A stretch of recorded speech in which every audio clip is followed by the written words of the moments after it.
Hey everybody, I'm JC Parets of AllStarCharts.com and welcome back to Pardon the Price Action. I am joined by Steve Strazza. Let's get right into it. Strazza, a lot of stocks, the indexes themselves resolved to new highs the past several weeks. We haven't seen much follow through though. What indexes are on failed breakout watch? I mean, we could even look outside of stocks, right? Let's start with the most obvious one that's being talked about this week, Bitcoin. Yep. That's a little, failed breakout there. Something to definitely be aware of. Watch Ethereum too, around that 4,000, 4,200 level. When you look at the stock market though, whether it's materials, we showed it, industrials, financials look a little bit vulnerable. We just didn't see that oomph and that follow through. These weren't really the most decisive breakouts. So if we start to see them turn into failed breakouts, I think that's a problem. What do you think? Yeah, and we're going to know, right? Are these, everybody's talking about small caps breaking out of this 9-month base. Is it for real? I think we're going to know pretty quickly. Bitcoin, it's been churning at those former highs from the spring. Is this going to be a failed breakout, or are we going to really get going? I think we're going to know soon. That's the best part. Yeah, and watch the Russell, because it's still got a ways to go. You don't want to see IWM back in that box, right? Yep. Building on this conversation of failed breakouts, we're already seeing it from some of the largest banks in the U.S. I know you talked about JP Morgan on the call last night. What do you think this is telling us about financials or cyclical stocks more broadly?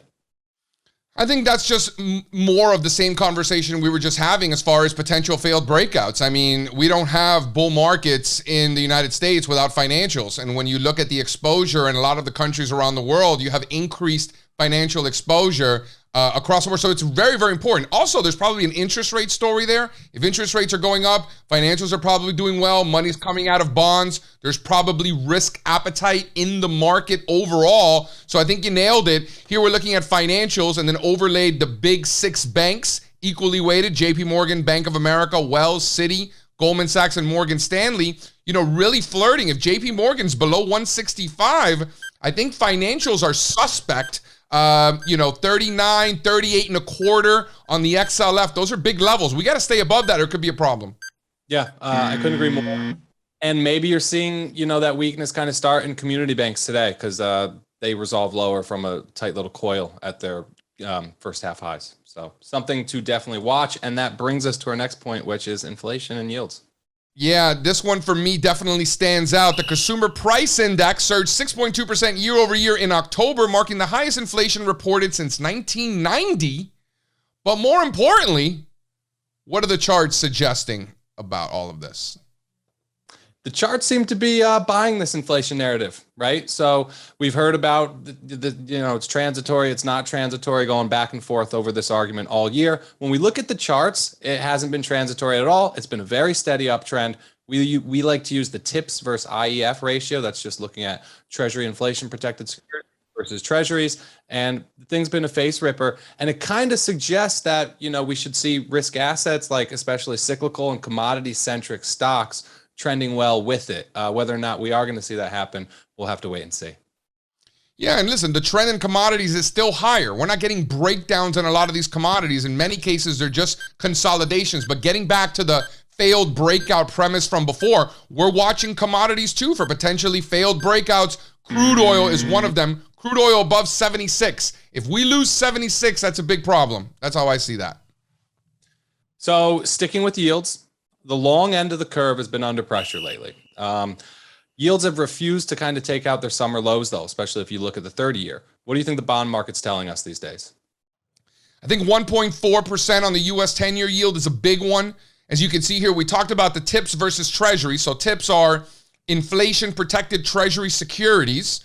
When you compare those to traditional Treasuries that are not inflation-protected, you're getting an idea of what the bond market is pricing in for inflation. So for me, you can listen to economists if you want. I mean, if you want to go broke, you can listen to the media if you want, or you can listen to the bond market. You don't bet against the bond market. You don't bet against Tom Brady. And to me, if TIPS are outperforming traditional Treasuries, I think we need to err to the upside in rates. You know me, I love the 5-year yield. Nobody ever wants to talk about 5-year yields. I'm looking at the 5-year yield making new highs, to me suggesting the 10s can't be too far behind. And I know you're always pounding the table on 30s. I'm watching those summer lows. As long as 30s hold those summer lows, I think everything's fine.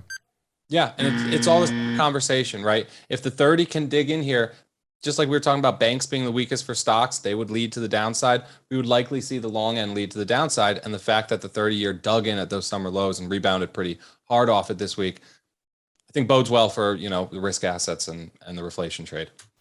All right, Mr. Strazza, while most defensive assets continue to trend lower, gold has actually caught a bid in the last month. How do we feel about precious metals?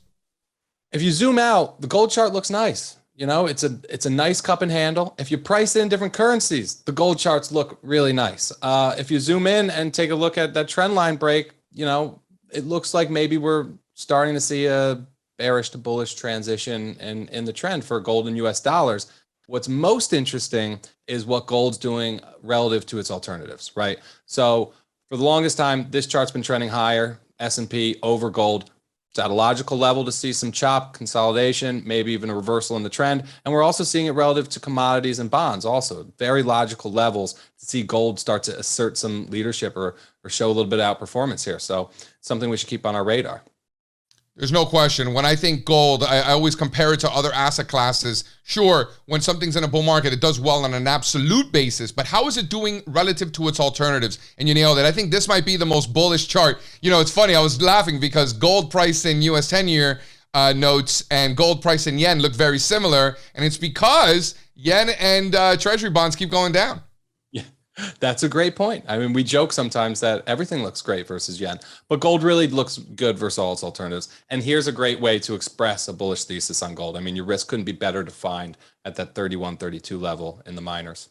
Yep, those are all those former highs. Talk about big bases. This is the level that we're watching, right? If we're above 31, listen, I mean, it wasn't an easy entry, but that's been the level. It acted as support. And as long as that's the case, I think we retest last year's highs above 43 in the GDX.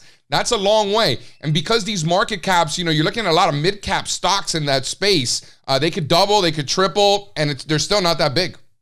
Yep. So we're going to do, you're going to do first stock? Go for it. Give it to me. This is a game we like to play where we say the first word that comes to mind. Today's phrase is staking. I'm not talking about the Phil Pearlman staking. I'm talking about cryptocurrency staking. Phil Pearlman staking. That's pretty funny. He goes staking on Thanksgiving. Who does that? You eat turkey on Thanksgiving, Phil. I'm not going to eat steak on Thanksgiving.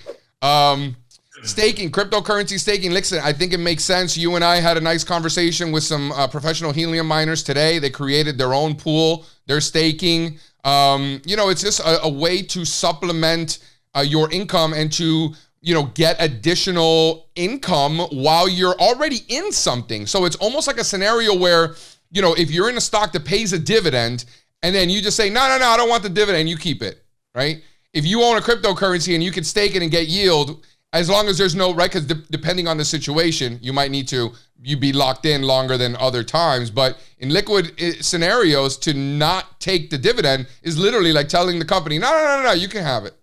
Yeah, no, I think the more and more that we learn about this space, the more that we're both realizing there's a lot of money to be made outside of just speculating on crypto, whether we're mining for helium, staking what we have, yield farming, what we've heard about, what some of our friends are doing in these liquidity pools is really interesting. So I think there's a lot to learn out there. I'm excited. I just opened a Trader Joe account, so I'm going to be checking out staking and, we'll write about it and talk about what we find. So. All right, beautiful. 2-minute drill. Tech stocks have gone sideways versus the market since the summer of 2020, Labor Day to be clear, to be more specific. We're finally seeing them break out higher on a relative basis. Is tech still the best trade in town? I mean, listen, whether you look at tech, large cap sector spider, mid cap tech, small cap tech, equal weight tech, software, internet, they're all making new highs. Now you're seeing tech break out on a relative basis after it's consolidated for 15 months in the context of a very strong primary uptrend versus the broader market. It's hard to say no to that question. Yeah, no. I mean, listen, the whole idea that stocks only go up, that tech stocks only go up, that this is a bubble. Clearly, those people aren't looking at technology relative to the rest of the market, making zero progress for 15 months. I'd hardly call that a bubble. And when you really zoom out and you look at XLK relative to the rest of the market, we're still nowhere near those 2000 bubble highs. To me, that leaves plenty of room to run. And when you're looking at semiconductors on a relative basis making new highs, that's just more fuel to the fire, right? Those are your drivers. Look at the internet stocks, look at software stocks. There's a lot of areas in technology that are working, not to mention there are other areas that they don't consider technology that are also working, things in communications and things like that, which is some of those internet stuff. You're seeing that trend kind of play out in the growth versus value ratio also. And I'll just say semiconductors have been on absolute fire. They're also breaking out relative to the NASDAQ, which, like we joke about, is not easy to do. It's not easy to go up if your denominator is the NASDAQ. If your denominator is the Japanese yen, on the other hand, much easier to make new highs. Even gold is making new 52-week highs price in Japanese yen. Something else that I'd like to add to that is if semiconductors are making new highs and, like you said, leading, how is the stock market overall doing in that environment? Do we treat it almost like financials? If financials are leading, how bad could things be? If semis are leading, how bad could things be, Strazza? I think it fits into that cyclical theme, right? Semiconductors are the lifeblood of the global economy. So yeah, when they're doing well, probably better than anything else doing well. It's a great sign for the broader market. All right, final word. What are you going to leave the folks with? So there's been a lot in the news this week about Jeff Bezos and Elon Musk. They're the two richest men in the world, and they've both sold billions of dollars worth of their own stock in November. I don't care. It doesn't matter. We talk about this all the time. Insiders have so many different reasons to sell their stocks. These guys own way too much of their own stock. It's not their fault, so they should be selling. Something I do care about is, for example, 13Fs were dropped this week. We're 45 days after quarter end. Berkshire's 13F came out. A lot of buzz around that. Increased their stake by 24% in Chevron. So Uncle Warren's buying fossil fuels. You only buy stocks for one reason. That's to make money. But these insiders are going to sell for a myriad of reasons. So pay attention to the buying. Ignore the selling. That is a fantastic point, Strazza. There's a million reasons why they would sell, pay for a daughter's wedding, diversification. But there's only one reason why they're buying, baby, and it ain't because they think it goes lower. I'll leave you guys with this. I just got off a podcast with John Roque. You know, definitely an inspiration to me early in my career. Taught me a lot about sector rotation, market capitalization, intermarket analysis, changing denominators, rearranging how we look at indexes. He agreed with our market cap inflation scenario. A lot of great sports analogies. Shout out John Roque. If those of you, I'm sure there's videos out there on YouTube, him giving presentations. Highly encourage you to talk to John Roque. You know, he talks to Stan Weinstein like all the time. They're like boys. Isn't that hilarious? Doesn't surprise me. Doesn't surprise me at all. Shout out John Roque. Steve Strazza, I appreciate you doing this as always. Ladies and gentlemen, this was Part in the Price Action, and we will see you next week. Adios.